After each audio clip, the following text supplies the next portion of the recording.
Okay then start करते हैं। प्रथम आपको आवाज आ रही है ना? ये सर आ रही है। Okay, let's start then.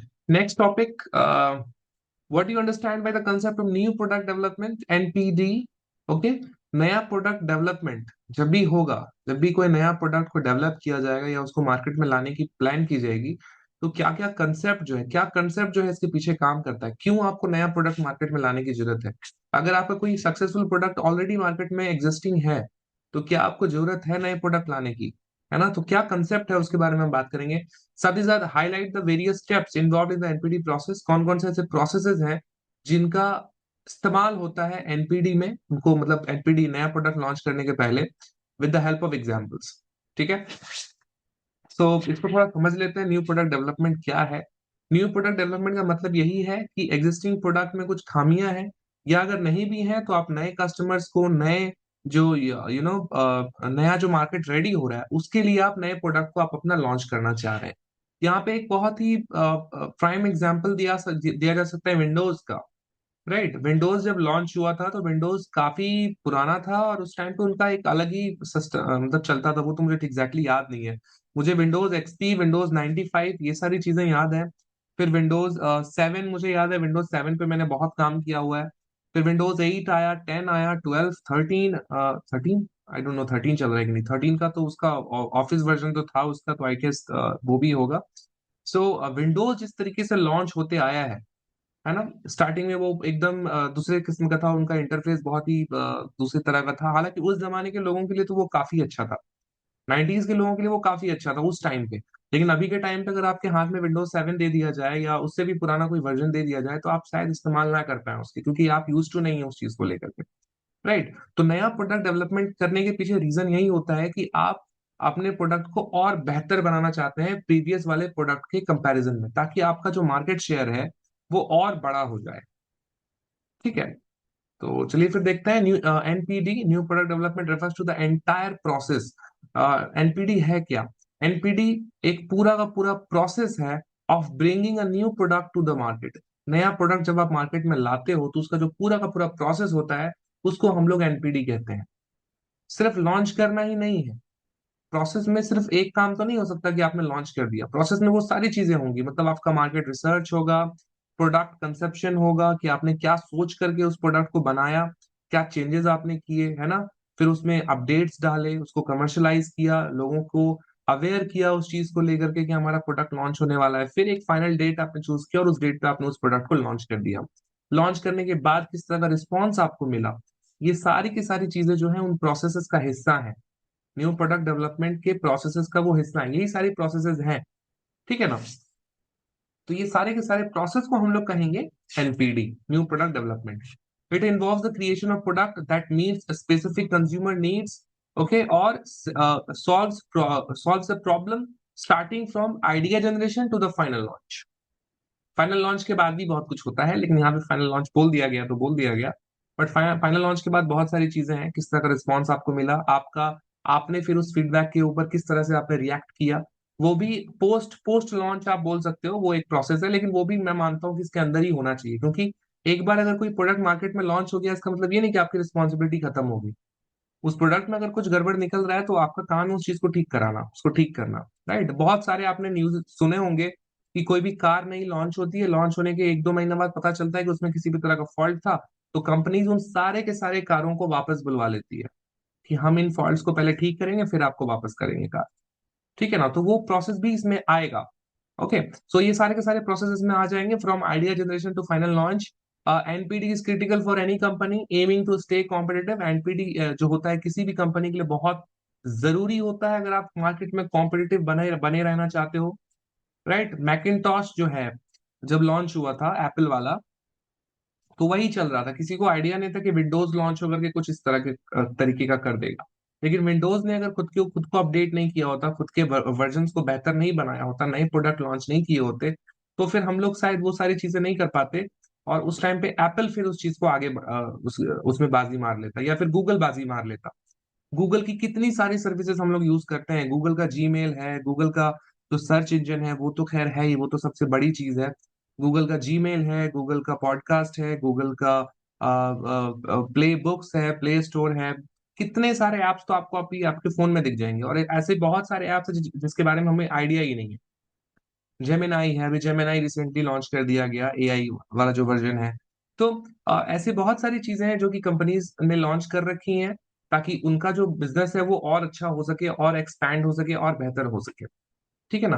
तो ये एक बहुत ही क्रिटिकल होता है एनपीडी, क्योंकि ये आपको अलाइव रखता है मार्केट में, कॉम्पिटिटिव बनाए रखता है, as it enables firms to diversify their product offering. और इसके जरिए जो कंपनीज है वो अपने प्रोडक्ट की ऑफरिंग्स को डाइवर्सिफाई भी करते हैं, है ना। ऐसा नहीं कि प्ले स्टोर खोल करके सिर्फ वो एप्स ही बेच रहे हैं, राइट। वो जीमेल भी कर रहे हैं, ओके। वो लोग गूगल डुओ भी कर रहे हैं, जहाँ पे voice calling, I mean video calling चल रही है। वॉइस कॉलिंग भी आई थिंक उससे होती है, I am not sure about it. So video calling Google Duo से बहुत ही बेहतरीन होती है ना। तो बहुत सारा तरह की सर्विसेज जो है वो लोग प्रोवाइड करते हैं। गूगल का अपना जो ड्राइव है, वो ड्राइव कितना यूजफुल है, 15-20 जीबी या 15 जीबी तो आपको फ्री ऑफ कॉस्ट मिल जाता है यूज करने के लिए, गूगल का जो ड्राइव है। सो वो है, बहुत सारी चीजें हैं। Successful NPD can increase revenue streams. अगर आपका एनपीडी सक्सेसफुल रहा, तो आपका नया जो रेवेन्यू स्ट्रीम है वो एक आपको नया मिल जाएगा। गूगल की इतनी सारी सर्विसेज हैं जो फ्री ऑफ कॉस्ट है, लेकिन अमेरिका में वो सारी की सारी चीजें पेड हैं। इंडिया में भी पेड है, ऐसा नहीं कि पेड नहीं है, लेकिन फिर भी बहुत सारी ऐसी सर्विसेज है जो कि इंडिया में अभी भी स्टिल फ्री है। लेकिन आप अगर दूसरे कंट्रीज में जाओगे तो उसके लिए फिर आपको पे करना पड़ेगा, राइट। तो आपका नया नया रेवेन्यू स्ट्रीम जनरेट हो जाता है, यहाँ से भी पैसा आ रहा है फिर वहां से भी आ रहा है। इनहैंस ब्रांड लॉयल्टी, इससे आपकी जो ब्रांड है उसकी लॉयल्टी बढ़ती है।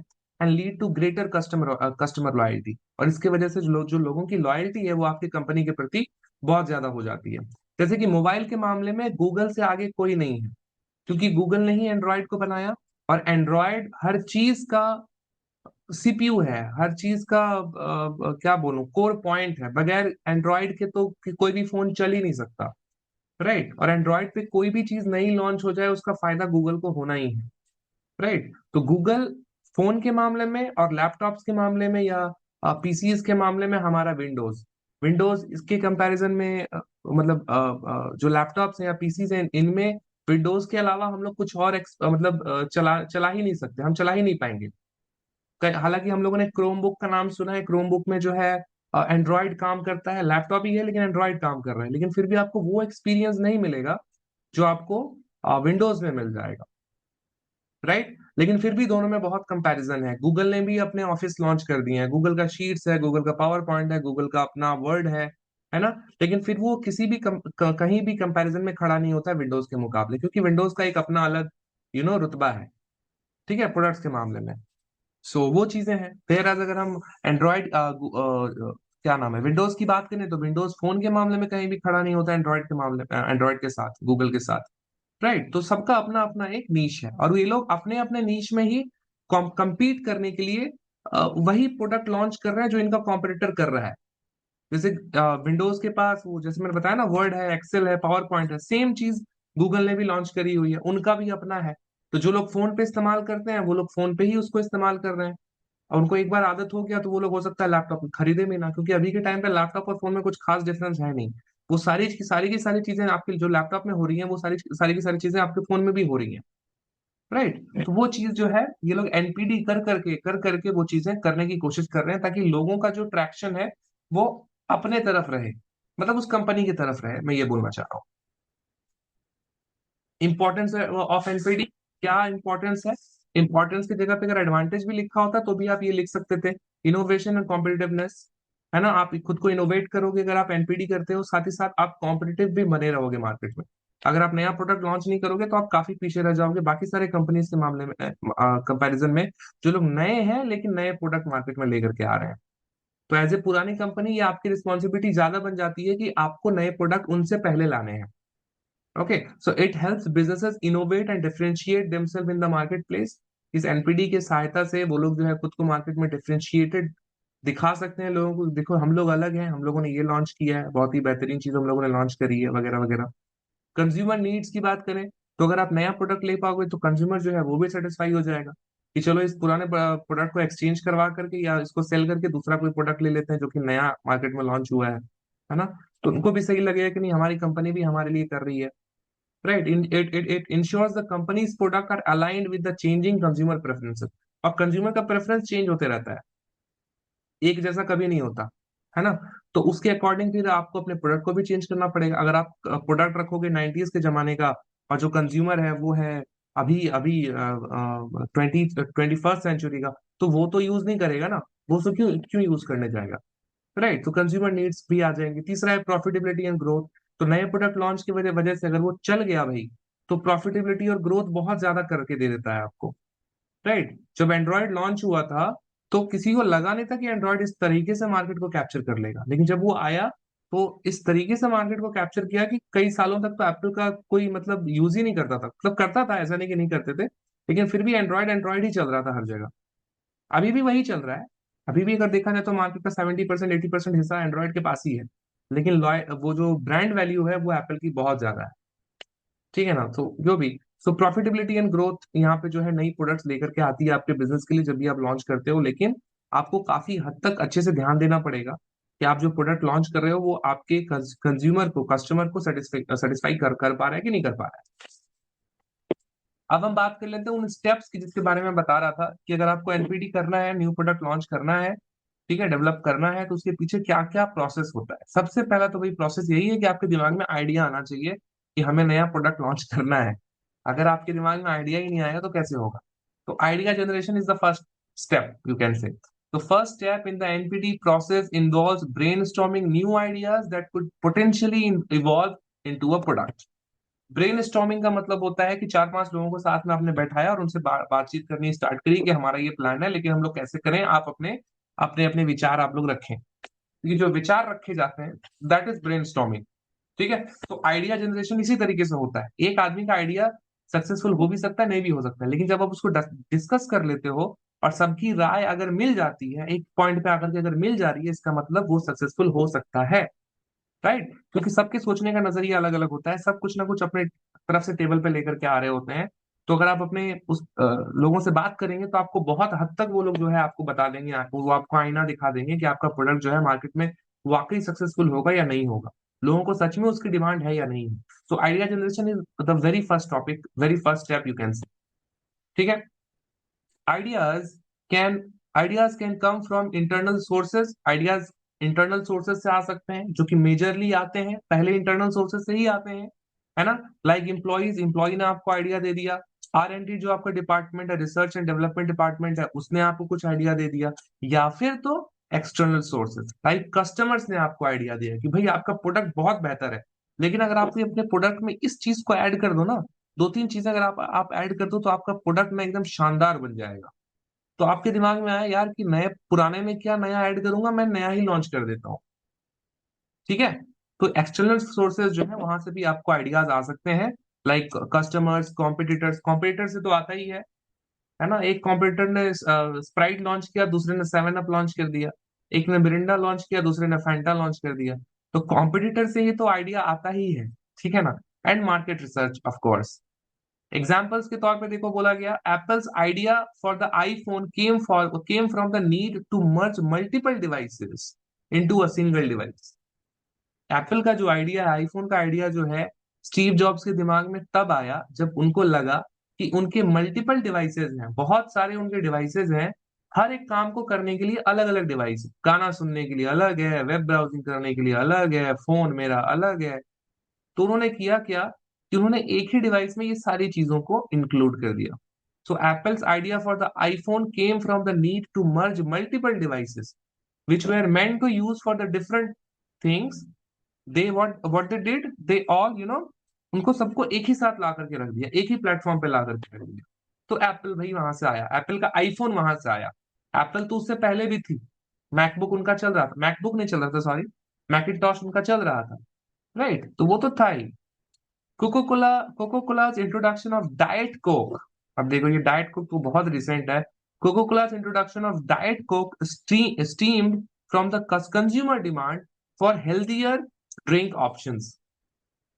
अभी के टाइम पे शायद ही कोई होगा जिसको पता नहीं है कि कोको कोला पीने से क्या नुकसान है. बहुत ज्यादा नुकसान है. मैंने प्रीवियस क्लास में बताया था कि अगर आप 100 ml अगर आप कोको कोला पी रहे हो, तो आप more than 50 gram sugar 100 ml को ग्राम में कन्वर्ट करेंगे तो थोड़ा ज्यादा ही होगा, ठीक ना। तो वो आप कंज्यूम कर रहे हो, आप इतना आधा आधा। मैं अगर उसको ग्राम्स में जस्ट सिंपली अगर मैं बोलूं, तो 100 ग्राम्स को 100 ml को अगर हम लोग 100 ग्राम भी समझें, तो मोर देन 50 ग्राम शुगर आप वन वन ड्रिंक में आप ले रहे हो अपने अंदर। तो वो बॉडी को कितना नुकसान पहुंचाएगा। और अभी के टाइम पे शुगर, नमक, ये सारी चीजें जो है बहुत ज्यादा हार्मफुल है, लोगों को यूज नहीं करना चाहिए। तो इसी चीज के को ध्यान में रखते हुए जब कंज्यूमर्स लोगों ने बोला कि भाई हमें कोक तो पीना पसंद है, लेकिन अगर आप इसमें चीनी कम नहीं करेंगे तो फिर हम आपका कोक नहीं पीने वाले। तो इन लोगों ने क्या किया, डाइट कोक लॉन्च कर दिया। डाइट कोक, ऐसा कोक जिसका आपके डाइट के ऊपर कुछ खास असर ना पड़े, जिसमें शुगर की मात्रा बहुत कम रहे या ना रहे। मैंने डाइट कोक कभी ट्राई नहीं किया, so I have no idea about that. मैंने कोक भी बहुत कम पिया है बट बहुत ही कम पीता हूँ। खैर जो भी।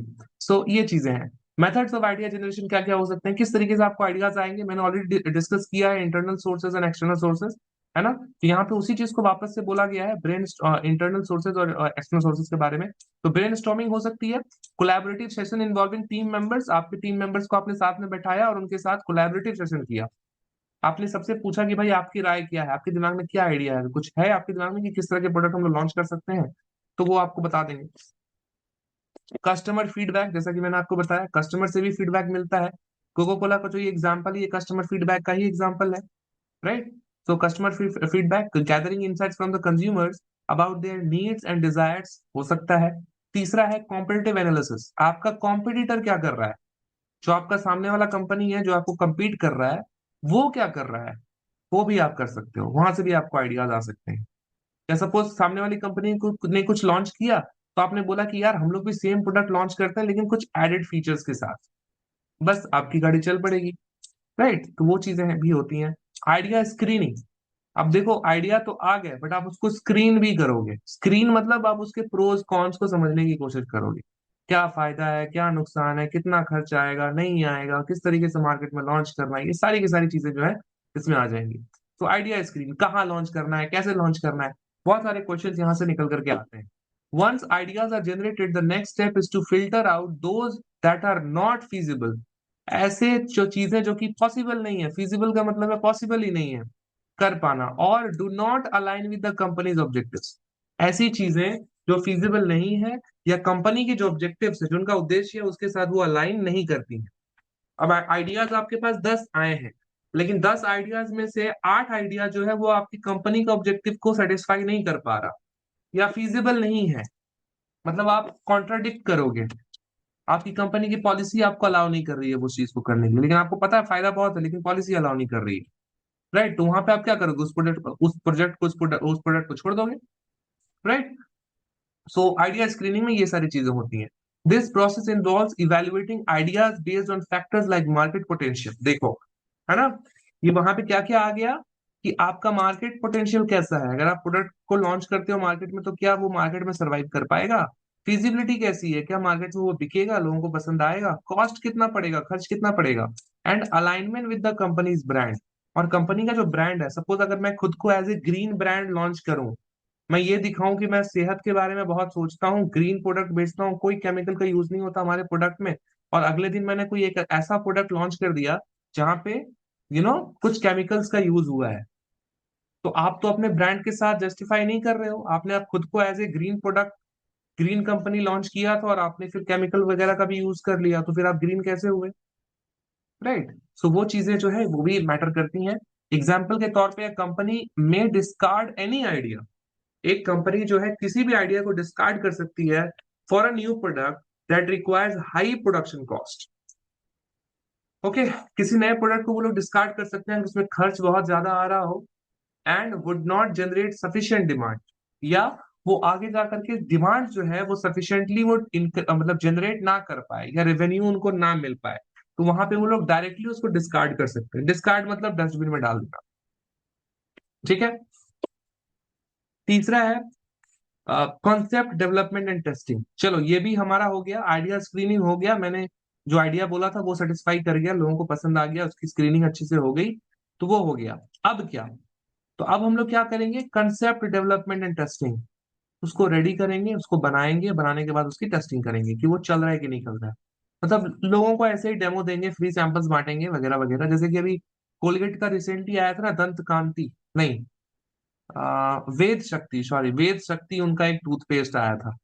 ठीक है, तो वो क्या था, जब उन्होंने नया प्रोडक्ट लॉन्च किया वेद शक्ति, तो ऐसा नहीं है कि उन्होंने लॉन्च कर दिया और लोगों ने बाय करना शुरू कर दिया।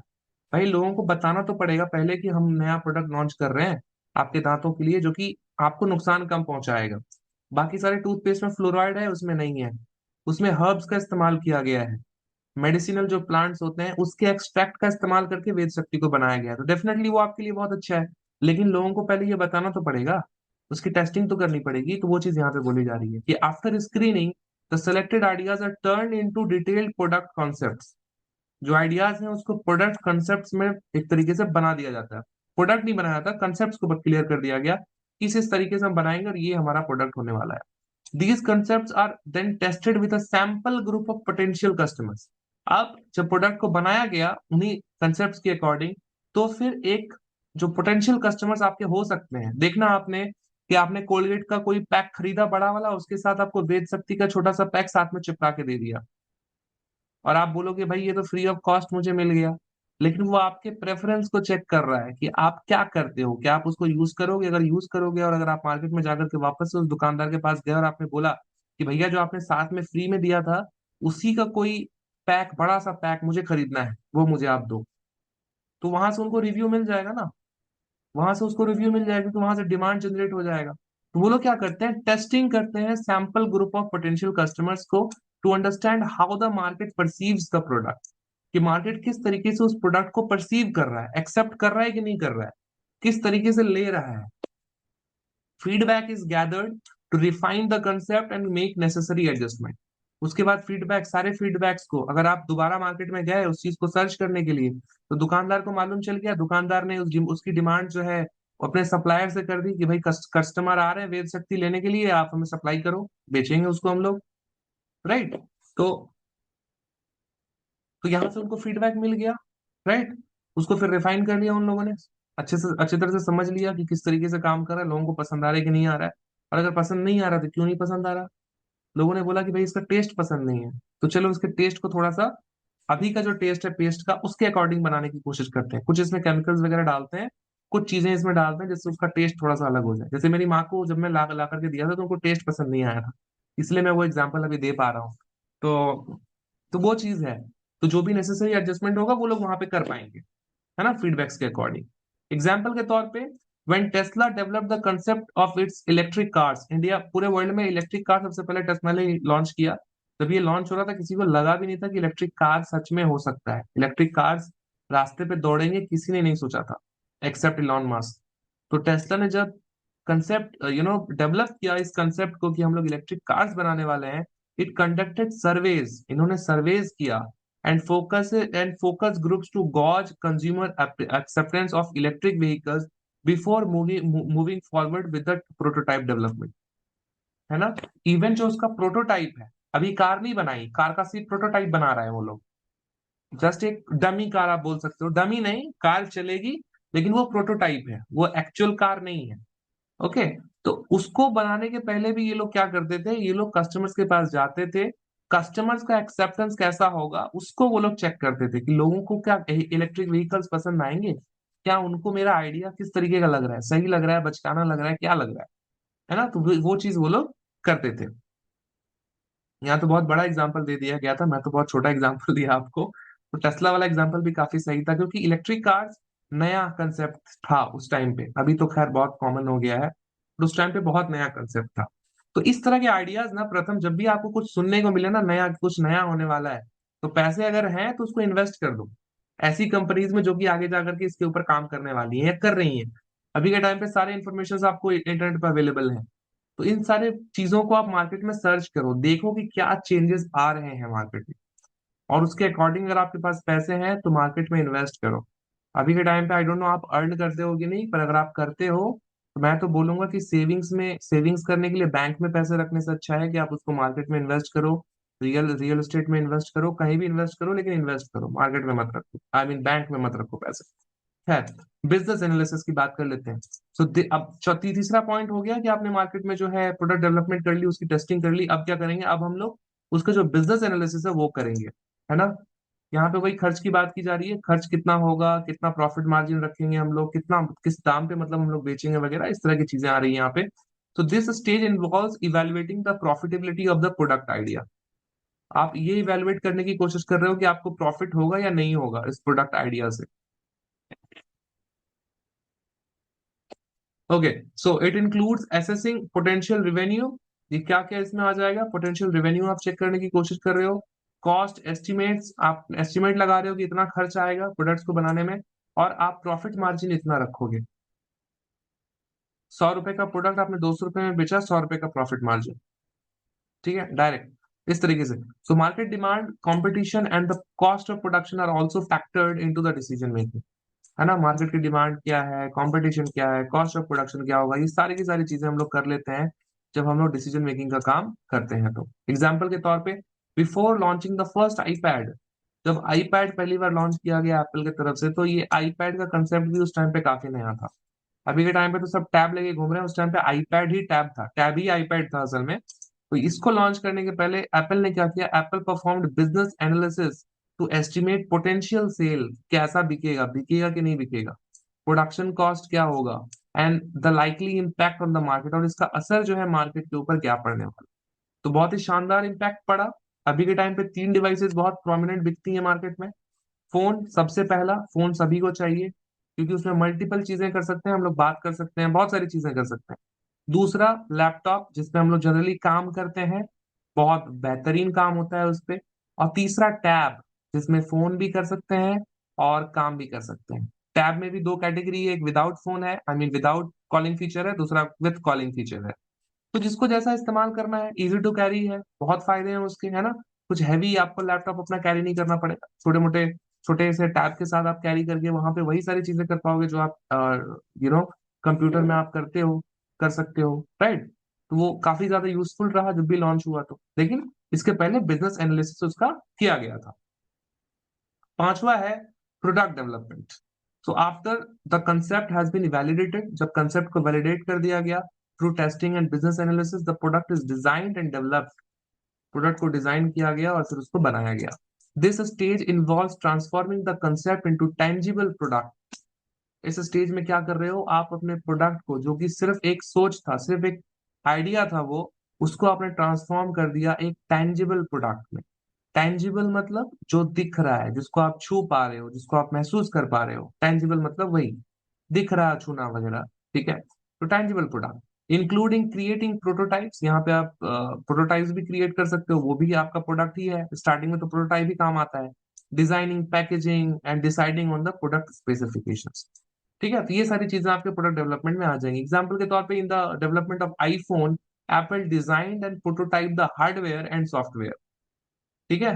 एप्पल ने क्या किया, प्रोटोटाइप बनाया हार्डवेयर का और सॉफ्टवेयर का, इंश्योरिंग अ सीमलेस यूजर एक्सपीरियंस। और जब उन लोगों ने किया तो उनको पता चल गया था कि जो यूजर एक्सपीरियंस है यहाँ से ये काफी बेहतर होने वाला है।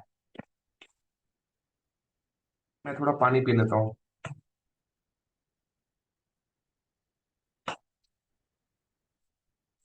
Okay, seamless user experience. छठा पॉइंट है हमारा मार्केट टेस्टिंग। तो ये भी हो गया, प्रोडक्ट डेवलपमेंट हो गया, अब इसकी मार्केट टेस्टिंग करनी है। मार्केट में इसको थोड़ा सा लॉन्च करके देखना है कि भाई, मतलब थोड़ा सा लॉन्च नहीं, लॉन्च तो पूरा अच्छी तरह से करेंगे, बट इसकी टेस्टिंग करनी है कि ये मार्केट में कैसा चल रहा है, लोगों को फील कैसा आ रहा है फोन यूज करके, एप्पल का फोन यूज करके लोगों को फील कैसा हो रहा है, कैसा लग रहा है उनको। So at this stage, the product is introduced to a small controlled market to test its performance before the full scale launch. इस स्टेज में क्या करते हैं, प्रोडक्ट को जो है इंट्रोड्यूस किया जाता है एक स्मॉल, छोटे से मार्केट में। एक ऐसा मार्केट जो कि बहुत बड़ा नहीं है, जहाँ पे लोगों का जो जो थिंकिंग है, जो परसीवनेस है, वो किस तरह से परसीव कर रहे हैं, उसको चेक करने के लिए ये लोग करते हैं full launch, full scale launch से ठीक पहले। This can involve test marketing in selected geographic areas और using a limited number of products to gauge customer reactions and product effectiveness, ठीक है। लोगों को दिया गया, बोला गया कि भाई आप इसको यूज करके देखो कैसा लगता है, और उसका जो फीडबैक है उन लोगों ने वहां से लिया, उनके रिएक्शंस को लिया, और उनके प्रोडक्ट इफेक्टिवनेस को भी समझा कि कैसा वो प्रोडक्ट काम कर रहा है, कितना इफेक्टिव है ये, ठीक है। एग्जाम्पल के तौर पे, McDonald's often tests new menus items in certain locations before a nationwide launch to gather customer feedback and fine tune the offering. ये इसी में पॉसिबल है। मैकडोनल्ड्स जब भी कोई नया चीज लॉन्च करता है, आई मीन नए खाने की कोई चीज, डेफिनेटली मैकडोनल्ड्स जब भी कुछ खाने का नया मेन्यू वो तैयार करता है, तो वो एक किसी छोटे से ज्योग्राफिकल इलाके में लोगों को टेस्ट करवाता है कि भाई आप इसको टेस्ट करो। अगर ये उनको पसंद आता है तो ही वो नेशन वाइड उसको लॉन्च करते हैं, 10 कंट्रीज वो लोग उसको लॉन्च करते हैं। सातवां है कमर्शलाइजेशन, ये बहुत इंपॉर्टेंट है। कमर्शलाइजेशन में वही सारी चीजें हैं, मार्केटिंग वगैरह है, लोगों को अवेयर करना है कि भाई हमारा प्रोडक्ट लॉन्च हो रहा है, काफी एड्स यहाँ पे चलाए जाते हैं, right. So once the product has passed market testing and deemed ready for the mass production, जब वो मार्केट टेस्टिंग को पास कर लेता है और ये पता चल जाता है कि भाई वो मास प्रोडक्शन के लिए रेडी है, क्योंकि अगर मार्केट को वो पास कर गया तो इसका मतलब है कि कोई दिक्कत है ही नहीं, अब आप उसको प्रोड्यूस कर सकते हो। The final step is commercialisation, जो फाइनल स्टेप है उसके पहले वो हो गया commercialisation. This involves launching the product to the wider market through advertising, promotions and distributing channels. तो लॉन्च कमर्शलाइजेशन दोनों साथ में काम कर रहा है। कमर्शलाइजेशन में आप क्या कर रहे हो, अपने लॉन्च को ग्रैंड बनाने के लिए आप इसके एड्स चला रहे हो, कैंपेन्स चला रहे हो, प्रमोशंस कर रहे हो, डिस्ट्रीब्यूशन चैनल्स का यूज कर रहे हो, ताकि वो चीजें हर जगह पे उपलब्ध हो। जैसे एप्पल का फोन इन लोगों ने कह दिया कि एप्पल 16 लॉन्च होगा, लेकिन वो फोन हर जगह पे अवेलेबल नहीं है, तो लोग खरीदेंगे क्या?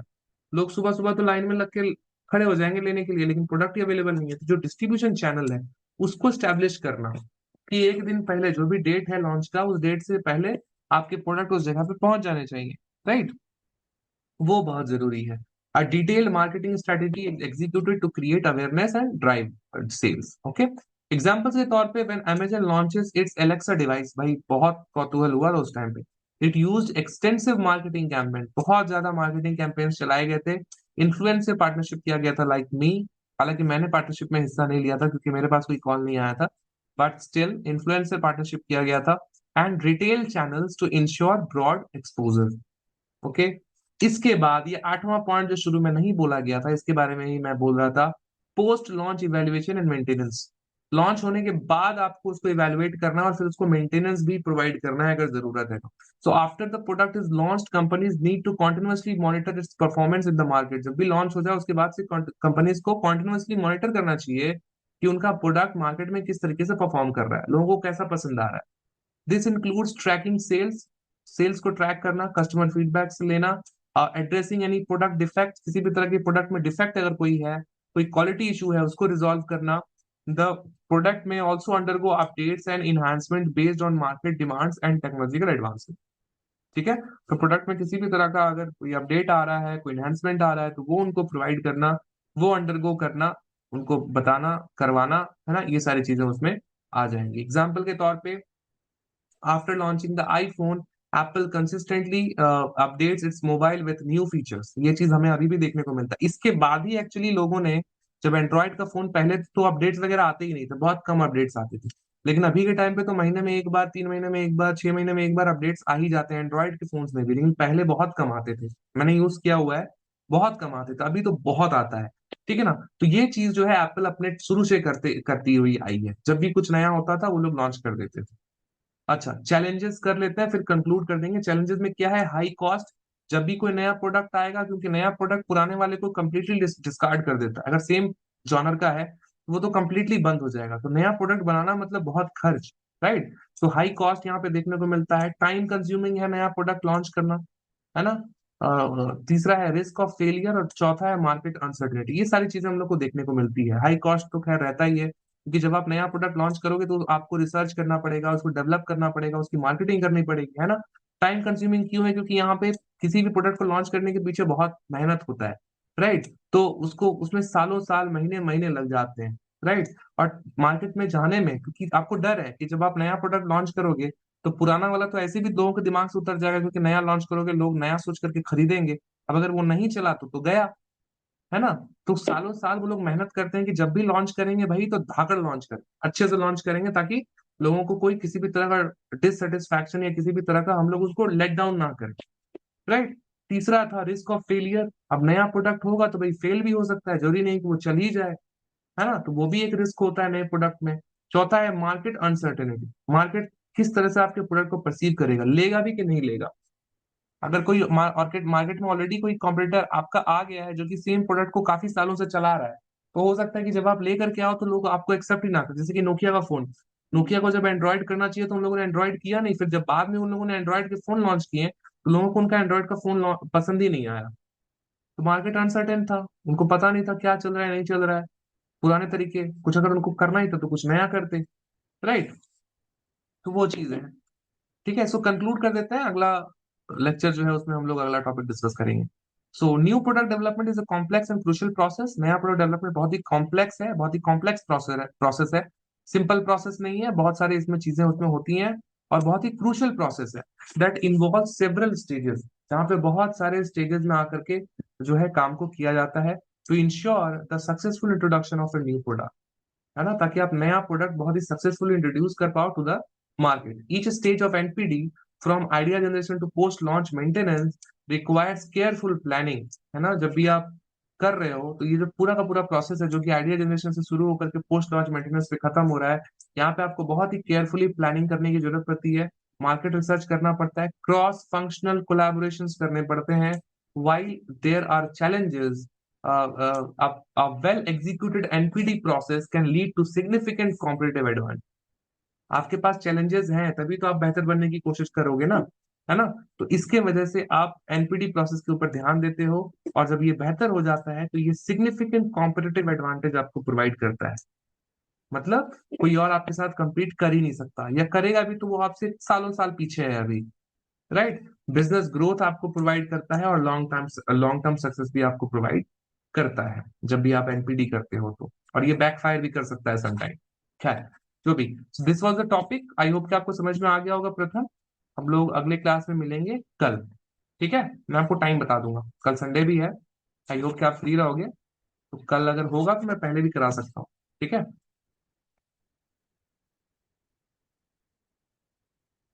हेलो प्रथम, आ रही है आवाज?